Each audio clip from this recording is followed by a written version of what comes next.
نحمده ونصلي ونسلم على رسوله الكريم اما بعد سیدنا عبادہ بن صامت رضی اللہ تعالی عنہ سے مروی ہے کہ رسول اللہ صلی اللہ علیہ وسلم نے فرمایا ما علی الارض مسلم یدعو اللہ بدعوت الا آتاہ اللہ تعالی ایاہ۔ زمین پر جو بھی مسلمان اللہ تعالیٰ سے دعا کرتا ہے تو اللہ تعالیٰ اس کی دعا کو قبول فرماتے ہیں، جو وہ مانگے اسے وہ عطا فرماتے ہیں۔ او صرف عنہ من السوء مثلها ما لم یدع باسم او قطیعۃ رحم، یا اللہ تعالیٰ اس کی مانگی ہوئی چیز تو عطا نہیں فرماتے، اس کے بدلے میں جو اس نے دعا کی ہے اتنی مصیبت پریشانی اس سے ہٹا دیتے ہیں، بشرطے کہ وہ دعا نہ تو کسی گناہ کے کام پر مبنی ہو اور نہ قطع رحمی پر مبنی ہو۔ نیکی پر مبنی دعا اللہ سے کی جائے، اللہ اس دعا کو قبول فرماتے ہیں۔ یہ سنن ترمذی کی حدیث مبارکہ ہے۔ ایک روایت میں یہ بھی الفاظ ہیں، جب ایک صحابی نے یہ حدیث مبارکہ سنی، آپ سے یہ فرمان سنا، اللہ ہمارے دلوں میں بھی ایسا شوق پیدا فرمائے۔ صحابی نے کہا اذن نکثر، اللہ کے رسول پھر تو ہم کثرت سے دعائیں کریں گے۔ آپ نے فرمایا اللہ اکثر، پھر اللہ بھی تمہیں کثرت سے عطا کرے گا۔ اگر تم کثرت سے مانگو گے تو اللہ کے خزانے بھی بڑے وسیع ہیں، اللہ بھی پھر کثرت سے عطا کرے گا۔ اس حدیث میں ہمیں یہ سمجھایا گیا ہے کہ ہم جو بھی دعا اللہ سے کرتے ہیں وہ ضائع نہیں جاتی، اس کے بدلے میں یا تو مانگی ہوئی چیز اللہ عطا فرما دیتے ہیں،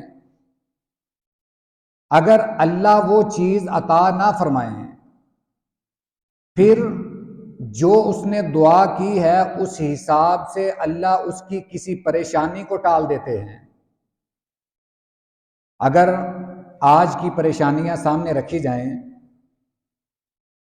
تو ہم کثرت سے یہ دعا کریں کہ اللہ ہماری مانگی ہوئی چیز اگر عطا کر دے تو بہتر ہے، وگرنہ اس کے بدلے میں ہماری کوئی مصیبت ٹل جائے گی، اللہ ہماری کوئی پریشانی ختم کر دے گا۔ ہمیں تو اس نظریے سے بھی دعا مانگنی چاہیے۔ صحابی نے یہ کہا کہ اللہ کے رسول پھر تو ہم کثرت سے دعا کریں گے۔ آپ کے فرمانے کا مقصد یہ تھا کہ تمہارا کیا خیال ہے کہ تم کثرت سے مانگو گے تو اللہ تمہیں عطا نہیں کرے گا؟ تم کیا مانگ سکتے ہو؟ اللہ کے خزانے تو اتنے وسیع ہیں، اللہ تمہیں سب کو کثرت سے عطا کرے گا۔ ایک شرط ہے اس حدیث میں کہ وہ دعا کسی گناہ پر مبنی نہ ہو۔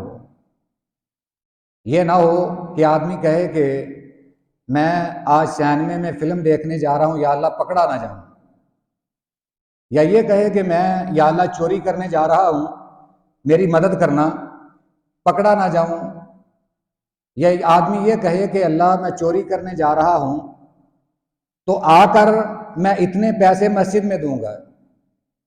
یہ دعا کرنا، ایسی نظر مارنا، یہ سراسر غلط ہے۔ نیک نیت آدمی جو دعا کرتا ہے جو نیکی پر مبنی ہوتی ہے، اور ساتھ یہ بھی شرط لگائی کہ قطع رحمی پر دعا مبنی نہ ہو.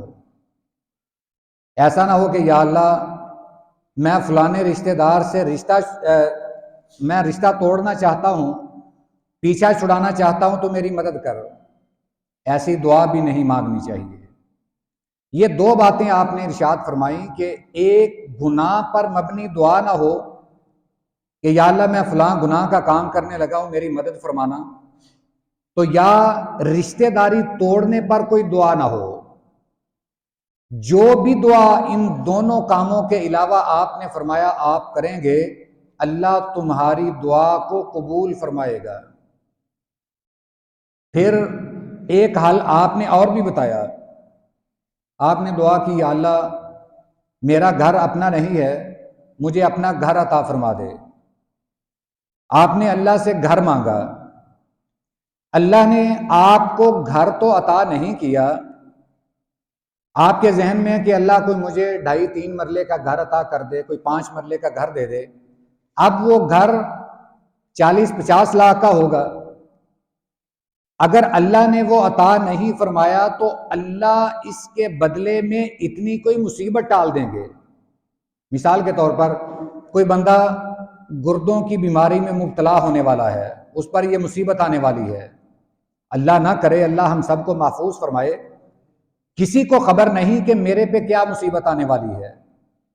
اگر کوئی بندہ گردوں کی بیماری میں مبتلا ہو جائے، اندازہ کریں کہ اس پر کتنے پیسے خرچ ہوتے ہیں. لاکھوں روپیہ لگ جاتا ہے. تکلیف الگ ہے اور پیسوں کا ضیاع الگ ہے. ہم نے اللہ سے دعا کی، ہمیں گھر تو نہ ملا، ہو سکتا ہے کہ دل میں مایوسی آئے کہ اللہ نے مجھے گھر نہیں دیا. تو کیا کبھی آپ نے یہ تصور بھی کیا ہے کہ اللہ نے 50 لاکھ کی بیماری سے آپ کو محفوظ کر لیا ہے؟ کیا کبھی آپ نے یہ بھی سوچا کہ آپ گھر سے نکلنے لگے تھے اور آپ کی قسمت میں تھا کہ کوئی ایکسیڈنٹ ہو، آپ ہسپتال میں پہنچ جائیں، آپ نے دعا کی، اللہ نے اس آفت سے آپ کو بچا لیا. کیا کبھی ہمارے ذہن میں یہ بھی آیا ہے؟ تو یہ ذہن میں رکھیں کہ ہم جو دعا کرتے ہیں وہ ضائع نہیں جاتی، بشرطے کہ ہمارا مال حلال کا ہو، ہماری روزی حلال کی ہو. اس حال میں ہم دعا کریں تو اللہ ہماری دعا کو رد نہیں کرتا. تو پھر کیوں نہ ہم کثرت سے دعائیں کریں. ہر فرض نماز کے بعد بھی ہم دعا کریں، چلتے پھرتے دعا کریں، گھر میں دعا کریں، دکان پہ دعا کریں. انشاءاللہ اس میں فائدہ ہی فائدہ ہے. ہماری مطلوبہ چیز نہ بھی ملے تو اللہ ہماری مصیبتوں کو ٹال دے گا، ہماری پریشانیاں ختم کر دے گا. اللہ تعالی ہمیں یہ عمل کرنے کی توفیق عطا فرمائے. وآخر دعوانا ان الحمد للہ رب العالمین.